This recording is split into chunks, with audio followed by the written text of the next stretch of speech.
మొట్టమొదట మీడియా వారికి అలాగే ఇక్కడ ఉన్నటువంటి క్రైస్తవ మరి ప్రజానీకానికి ప్రజాప్రతినిధులకు పెద్దలందరికీ కూడా హృదయపూర్వకంగా నమస్కృతులు తెలియపరుస్తున్నాను.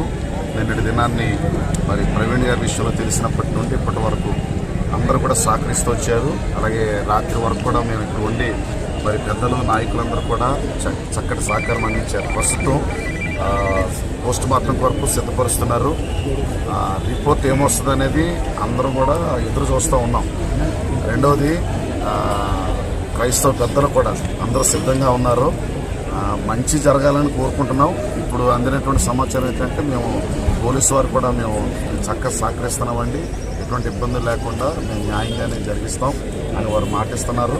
అలాగే పెద్దలందరూ కూడా సిద్ధపడి ఉన్నారు. రాష్ట్రం అంతా కూడా కదిలించబడింది. తెలుగు 2 రాష్ట్రాలు కూడా కదిలించబడ్డాయి. అలాగే చాలామంది నాయకులందరూ కూడా సహకారం అందిస్తున్నారు. ప్రాముఖ్యంగా దైవ సేవకులందరూ కూడా ఒక్కటిగా సంఘటితమయ్యారు. ప్రవీణ్ పగడాల గారు మళ్ళీ చెప్తున్నాను, ఆయన బ్రతికుండగా వాక్యం ద్వారా ప్రజలను కదిలించారు. ఆయన మరణం కూడా యావత్ క్రైస్తవ ప్రపంచాన్ని కదిలించింది. సో ఇప్పుడు ఎదురు చూస్తూ ఉన్నాం, ఏ రిపోర్ట్ వస్తుందో అని ఎదురు చూస్తూ ఉన్నాం. కొంతమంది పెద్దలు కూడా వాపుతున్నారు. ఆల్రెడీ ఇక్కడ చాలామంది రాష్ట్ర నాయకులు, అలాగే జిల్లా నాయకులు, అలాగే క్రైస్తవ మరి వక్తలు, ప్రముఖులందరూ కూడా ఈ స్థలాల్లో ఉన్నారు. ప్రస్తుతం ఏం జరగబోతుంది అనేది అందరూ కూడా ఉత్కంఠగా ఎదురు చూస్తాం. Sir thank you. మరి గడిచిన రాత్రి నుంచి అంటే ఇక్కడి నుంచి వెళ్ళిన దగ్గర నుంచి చాలామంది కొన్ని వీడియోస్ ద్వారా సోషల్ మీడియాలో ఏం ప్రమోట్ చేస్తున్నారంటే ఖచ్చితంగా యాక్సిడెంటే, ఇలాంటిది ఏమీ లేదు, లేదంటే కొంతమంది మతోన్మాదులు అయితే ఆల్రెడీ క్రిస్టియన్ న్యూస్ ఛానల్స్లోనూ లేదంటే ఇది టెలికాస్ట్ చేస్తున్న వాటిలోనే ఇది మంచి జరిగిందని చెప్పి చాలా సంబరాలు చేసుకునేటువంటి పరిస్థితులు కనబడుతున్నాయి. వారి గురించి వారు చేస్తున్న కామెంట్స్ గురించి సోషల్ మీడియాలో జరుగుతున్న ఈ విధమైన దాడుల గురించి మీరు మీ యొక్క మాటలు తెలియజేయాలని ఆశపడుతున్నాను. ఇంకా జడ్జిమెంట్ చేయడానికి టోల్ గేట్లో రావడానికి ముందే ఆయన బైక్ లైట్ పగిలిపోయింది.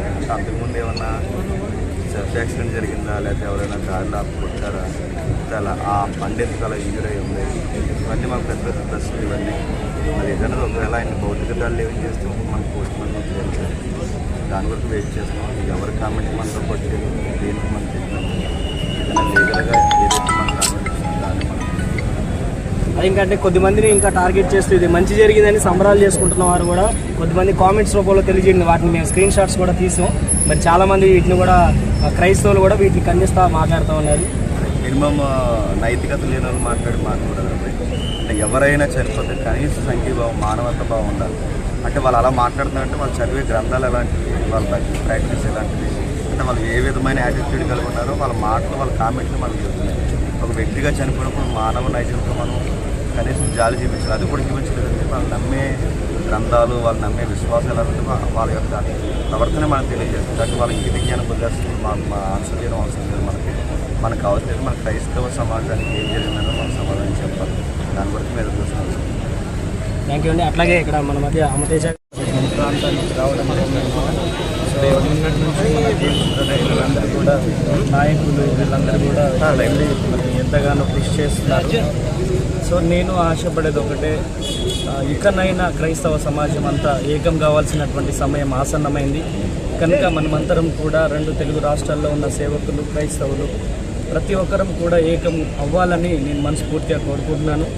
సో రిపోర్ట్స్ ఏదైతే వస్తాయో దాని తర్వాత ఫర్దర్గా మనం మాట్లాడాల్సిందే.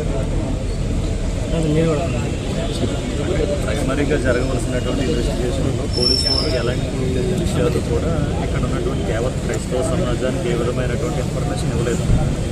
సో ఇంతకుముందు ఎన్నో వందల కంప్లైంట్స్ మరి ఆల్రెడీ క్రిస్టియన్ తరఫు వెళ్ళినా ఏ విధమైనటువంటి యాక్షన్ తీసుకోలేదు. మరి ఇలాంటి యాక్షన్ తీసుకోవడానికి కారణం ప్రభుత్వం నుంచి వారి మీద ఒత్తిళ్లు ఉన్నాయా?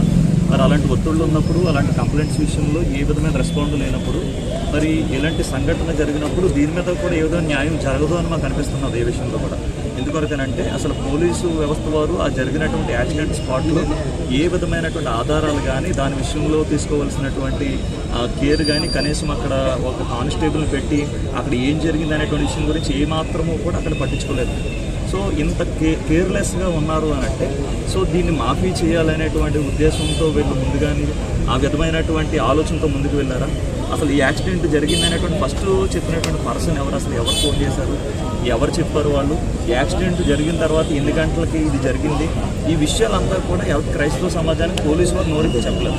రెండవది ఏంటంటే ఇప్పటి వరకు కూడా ప్రభుత్వం నుంచి ప్రతినిధిగా ఒక్కరు కూడా రాలేదు. అంటే క్రైస్తవంలో ఉన్నటువంటి వారు ప్రతినిధులు కాదా ఒకసారి వాళ్ళు చెప్పాలి. ఒక ఎమ్మెల్యే కానీ ఒక ఎంపీ కానీ క్రైస్తవ్యం ఇక్కడున్నటువంటి ఇక్కడున్నటువంటి ఏ విధమైనటువంటి ప్రతినిధి ప్రభుత్వం నుంచి వచ్చి లేదు మేము చేస్తాము అని ఈరోజు రాలేదు. ఇప్పుడు ప్రభుత్వ ప్రతినిధులు వచ్చినప్పుడే కదా మీడియా వారు కానీ లేదంటే మిగిలినటువంటి న్యూస్ ఛానల్స్ వారు వచ్చి మాట్లాడేది. ఈరోజు ప్రతినిధులు రావట్లేదు అని అంటే ఈరోజు ప్రతినిధులు పోలీసు వ్యవస్థ వెనకుండి పనిచేస్తున్నారా? సో ఇన్ని అనుమానాలు ఈరోజు క్రైస్తవ్యంలో ఉన్నాయి. ఇంకా ఇలాగే ఉంటుంది అనేటువంటి ఒకవేళ భావన అనేది అందరికీ కూడా అనిపిస్తున్నది. ఇప్పుడు డెడ్ బాడీ ఇక్కడి నుంచి కానీ ఒక్కసారి కదిలింది అని అంటే ఈ విషయంలో ఏ విధమైనటువంటి ఇంకా ముందుకు వెళ్ళవలసినటువంటిది ఏమీ ఉండదు. డెడ్ బాడీ ఇక్కడ ఉండగానే అసలు పోలీసు వారు ప్రాథమికమైనటువంటి విషయాలు ఇది ఏం జరిగింది అనేటువంటి విషయాలు కొంతైనా మాకు వాళ్ళు ముందుగా చెప్పాలి. అసలు ముందు టోల్ గేట్ దగ్గర ఎందుకు లైట్ వెలగలేదు, ఆయన బండి తోలడంలో ఎవరో వెనకాల నుంచి బలంగా కుట్టేస్తే ఆ వ్యక్తి తప్పించుకోవడానికి వచ్చినప్పుడు ఎలాగైతే నడుపుతూ ఉంటాడో ఇలాగ కనిపించినట్టుగా అలా కనిపిస్తున్నది అవంతా కూడా. ఒకవేళ అంతకుముందు టోల్ గేట్ దగ్గరే లైట్ ఆగిపోయిందా, లేదంటే కొవ్వూరు టోల్ గేట్ దగ్గర లైట్ ఆగిపోయిందా, ఒకవేళ అక్కడ స్పాట్ దగ్గరకు వచ్చిన తర్వాత ఒకవేళ యాక్సిడెంట్ అవుతే అక్కడ డూమ్ అనేటువంటిది పగిలిపోయిన అద్దాలు ఉన్నాయా, ఒకవేళ ఆయన స్పాట్లో ఫ్రంట్గా పడిపోతే ఆయన స్పెట్స్ బాగానే ఉన్నది, అక్కడ చాలా సేఫ్టీగా ఉన్నది, ఆయన మాస్క్కి బ్లడ్ లేదు, మరి మాస్క్ పీకేసినట్టుగా ఉంది. మాస్క్ ఎవరు పీకారు? పోలీసు వారు తీశారా? నెక్స్ట్ ఏంటంటే స్పాట్ పడినటువంటి బండి దగ్గర అది యాజ్ ఇట్ ఈస్ పొజిషన్లో ఉండాలి. ఆ పొజిషన్లో ఉండకుండా స్టాండ్ వేశారు. స్టాండ్ వేసింది ఎవరు? పోలీసు వారు వేశారా? లేదు అని అంటే ఆ తాళం ఆల్రెడీ ఆఫ్ చేశారు. తాళం ఎందుకు ఆఫ్ చేశారు? ఎందుకంటే యాక్సిడెంట్ అయినప్పుడు అది ఏ స్పాట్లో అది ఎంత స్పీడ్లో యాక్సిడెంట్ అయిందో రీడింగ్ ముళ్ళు అక్కడ ఆగిపోతుంది ఆటోమేటిక్గానే. సో ఎంత స్పీడ్లో అతను డ్రైవ్ చేస్తున్నాడు, సో ఒకవేళ ఎవరిని బలంగా వెనకాల నుంచి గుద్దితే ఆ స్పీడ్లో ఎంత స్పీడ్లో యాక్సిడెంట్ జరిగింది, ఇవన్నీ కూడా ప్రాథమికమైనటువంటి అంశాలు ఆధారాలు అన్నీ కూడా పోలీసు వారు చెప్పాలి. ఇంతవరకు ఏ విధమైనటువంటి ఇన్ఫర్మేషన్ వారు ముందుకు వచ్చి చెప్పలేదు. ఈ విషయంలో మేము న్యాయం కోరుతున్నాం. వారు ముందుకు వచ్చి మాట్లాడాలి, ఏం జరిగింది అనేది కనీసం వారికి ఏం దొరికే చెప్పాలి. లేదంటే ఆ విషయంలో మేము ఇన్వెస్టిగేషన్ చేయలేదు ప్రాథమికంగానే విషయమైనా చెప్పమనండి. దీన్ని బట్టి మాకు అర్థమవుతుంది. సో దయచేసి అంతా కూడా క్రైస్తవ సమాజం గమనించాలని ప్రేమతో తెలియజేస్తూ ఉన్నాం.